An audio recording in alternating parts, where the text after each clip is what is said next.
ഒരിടവേളയ്ക്ക് ശേഷം കേരളത്തിൽ മഴ ശക്തി പ്രാപിക്കും. തെക്കൻ ആൻഡമാൻ കടലിന് മുകളിലായി രൂപപ്പെട്ട ചക്രവാത ചുഴി തെക്കിഴക്കൻ ബംഗാൾ ഉൾക്കടലിന് മുകളിലായി ന്യൂനമർദ്ദമായി ശക്തി പ്രാപിച്ചു. നാളെയോടെ ഇത് തീവ്ര ന്യൂനമർദ്ദമായി മാറും. തുടർന്ന് തമിഴ്നാട് ശ്രീലങ്കൻ തീരത്തേക്ക് നീങ്ങാൻ സാധ്യത. ഈ തീവ്ര ന്യൂനമർദ്ദം ചുഴലിക്കാറ്റായി മാറാനും സാധ്യത. കാലാവസ്ഥാ കേന്ദ്രം ഈ മേഖലയെ സൂക്ഷ്മമായി നിരീക്ഷിച്ചു വരുന്നു. വരുന്ന ചൊവ്വാഴ്ച മുതൽ കേരളത്തിൽ മഴ ശക്തി പ്രാപിക്കും. വരുന്ന ചൊവ്വ ബുധൻ ദിവസങ്ങളിൽ കേരളത്തിലെ ഒറ്റപ്പെട്ട സ്ഥലങ്ങളിൽ കനത്ത മഴയ്ക്ക് സാധ്യതയുണ്ടെന്നും കാലാവസ്ഥാ കേന്ദ്രം അറിയിച്ചു. മത്സ്യത്തൊഴിലാളികൾക്ക് ജാഗ്രതാ നിർദ്ദേശം. തെക്കിഴക്കൻ ബംഗാൾ ഉൾക്കടലിൻ്റെ ഭാഗങ്ങൾ, അതിനോട് ചേർന്ന തെക്ക് പടിഞ്ഞാറൻ ബംഗാൾ ഉൾക്കടലിൻ്റെ ഭാഗങ്ങൾ, ആൻഡമാൻ കടൽ എന്നിവിടങ്ങളിൽ മണിക്കൂറിൽ 55 കിലോമീറ്റർ വരെ വേഗതയിൽ കാറ്റിന് സാധ്യത. മേൽപ്പറഞ്ഞ സ്ഥലങ്ങളിൽ മത്സ്യത്തൊഴിലാളികൾ മത്സ്യബന്ധനത്തിന് പോകരുതെന്ന് അറിയിച്ചു.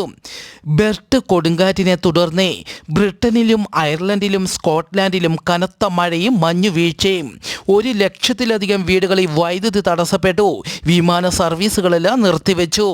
ഇംഗ്ലണ്ടിൻ്റെ വടക്കൻ മേഖല, വെയിൽസിൻ്റെ വടക്കൻ മേഖല എന്നിവിടങ്ങളിലും കനത്ത മഞ്ഞുവീഴ്ച റിപ്പോർട്ട് ചെയ്യുന്നു.